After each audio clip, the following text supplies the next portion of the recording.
ازاي نخلي الأعداء تبدأ تطلق قذائف علينا؟ احنا عايزين ان العدو يبقى ليه زي reload time، او يبقى ليه عدد معين من الثواني اول لما الثواني دي تخلص يضرب رصاصة معينة. فانا عايزه مثلا بعد ثانية او بعد ثانيتين يضرب مرة واحدة. ازاي اقدر اخليه يعمل كده؟ اول حاجة نعمل سكريبت ليه، اسميه الانمي shooting، وادوس على الانمي prefab واسحب الانمي shooting.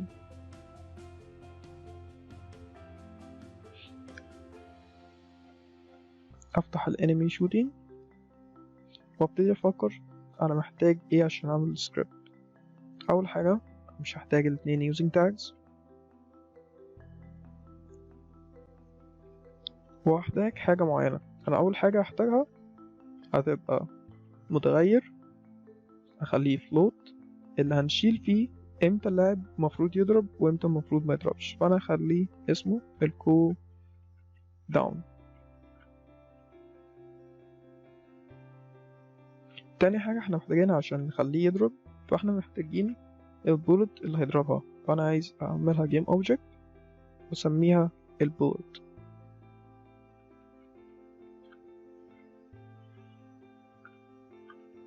كده احنا هنعرفه يضرب امتى ويضرب ايه. هعمل void text update وهقول له فيها الكول داون ناقص، فانا كده بقلل الكول داون بمقدار الوقت اللي بيعدي. فانا بقول له هنا لو الكول داون بقى اقل او يساوي الصفر، وده معناه ان الكول داون وصل لصفر، فانا عايزه يعمل حاجة معينة واللي هو يضرب البولت. قبل ما نخليه يضرب بولت نجيب السكريبت اللي اسمه player shooting وناخد فكرة احنا ازاي كنا مخلين البلاير يضرب البولت. كتبنا كود اسمه instantiate، خدنا اول حاجة الحاجة اللي احنا عايزين نعملها، اول حاجة اللي احنا عايزين ننزلها. تاني حاجة كتبنا المكان اللي احنا محتاجين ننزل فيه الحاجة ديت. تالت حاجة كتبنا الروتيشن بتاعها، ايه هو الروتيشن بتاعها لما ننزلها. فانا هاجي نفس الحكاية هعمل instantiate، عايز اعمل instantiate للبولت اللي هنا. ايه المكان اللي هنزلها؟ لو متغير انا لسه ما عملتوش، فاجي هنا اعمل serialize field واعمل private transform اسميه ال shooting point. اقول انا عايز انزلها في ال shooting point dot position، عايز انزلها في المكان اللي فيه shooting point، ويقول لي عايز تخلي الروتيشن بتاعها عامل ازاي. قبل ما اكتب الكود دوت احنا مخليين البولت تمشي ازاي. لو بصينا على كود البولت فاحنا مخليينها تمشي up ومش محددين relative to حاجة معينة، فهي بتمشي relative to the world عموما. فاحنا لو حطينا السكريبت دوت على البولت بتاعت الانمي، فالبولت بتاعت الانمي مش هتنزل في اتجاهنا، مش هتنزل لتحت، هي تطلع لفوق. فانا عايز اخليها تمشي relative to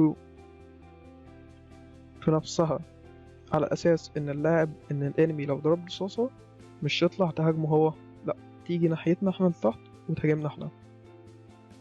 فانا اخلي ديت space to itself، وهاجي وانا بنزل الرصاصة بتاعته اخليها تلف في الزد بمقدار 180 درجة، على اساس اللي هي تبقى وشها لينا او يبقى الواي بتاعتها لفوق لينا.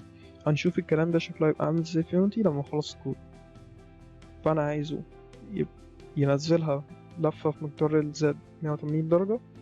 هكتبها ازاي؟ هكتب quaternion dot واكتب الروتيشن اللي انا عايزه. انا عايزها تبقى صفر في الاكس وصفر في الواي 180 في الزد. هي دي البولت اللي هتنزل للانمي اول لما التايم تو تيل تايم يبقى صفر. طيب انا عايزه لو مش صفر يفضل يقل، واول ما يبقى صفر يضرب الرصاصة. بس هنا بعد ما بيضرب الرصاصة أنا مش مخليه يعمل حاجة تاني، أو مش مخليه يرجع الكول داون للكول داون الأساسي. فأنا عايزه أعمل متغير جديد يحفظ قيمة الكول داون الأساسي، أو إمتى اللاعب المفروض يضرب. يعني احنا مثلا لو تخيلنا إن احنا مخلين الكول داون عبارة عن 3 ثواني، فهتبقى ال3 ثواني أول ما تبقى 0 الانمي هيضرب، وبعد ما يضرب احنا مش مخلينه يعمل أي كود تاني، بس احنا عايزينه يرجع الصفر ديت ل3 ثواني عشان يقللها تاني لحد ما تبقى 0 تاني ويضرب مرة تانية. واحنا ازاي نعمل كده؟ انا هعمل هنا متغير private float الماكس cool down وvoid start اللي هتشتغل اول لما الانمي ينزل، لان الانمي هو اللي عليه السكريبت ده. void start هخلي الماكس cool down بيساوي الcool down. فانا كده اول لما اللاعب هينزل ده مثلا هيبقى 3، هنقوم مخليين الماكس cool down 3. فانا عايزه اول لما اللاعب يضرب او اول لما الانمي يضرب اخلي الكول داون اللي هو بيفضل يقل ارجعه لمقدار الماكس كول داون بتاعه علشان يبقى يرجع ل3 تاني. الانمي هحتاج اديله المتغيرات بتاعتنا. اول حاجة احنا محتاجين نشغل البولت ديت. انا هاجي عند الانمي بولت البريفاب ادوس عليها مرتين واديها السكريبت اللي اسمه بولت، اخلي السبيد بتاعها 10. ولو لاحظنا الواي بتاعتها متجهة لفوق، فهي دلوقتي الاب بتاعها لفوق. هنجرب نشغل اللعبة وهي كده ونشوف البولت ديت تطلع فوق ولا تنزل تحت. لاحظنا انها طلعت لفوق. لو جينا للانمي بولت وقمنا مخلينها في اتجاه الزد 180، وهنلاحظ ان الواي بتاعتها بقت لتحت في اتجاه اللاعب. نجرب نشغل اللعبة، هنلاحظ انها بتنزل تحت في اتجاه الواي بتاعها. فالاتجاه ده هو اللي بيحدد فين الاب وفين الداون بالنسبة للبولت، وعشان كده لفيناها 180 درجة. دلوقتي نرجع للانمي بريفاب. هاجي اعمل shooting point، هعمل create empty اسميها shooting point.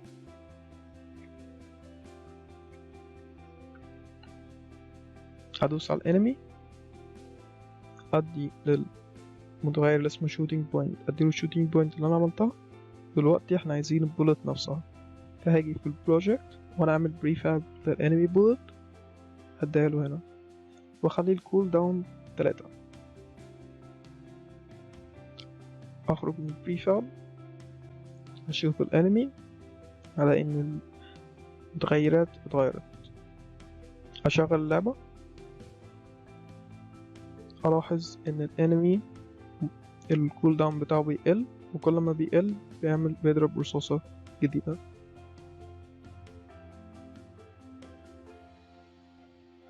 ممكن نقلل 3 ثواني لأي رقم احنا عايزينه. ممكن أجرب أخليها 2 ثانية أو ثانية مثلا. نجرب نشغل اللعبة، هنلاحظ إنه بيضرب كل ثانية بولت واحدة، وإن البولت بتتدمر لما الكول داون بتاعها أو لما اللايف تايم بتاعها يخلص.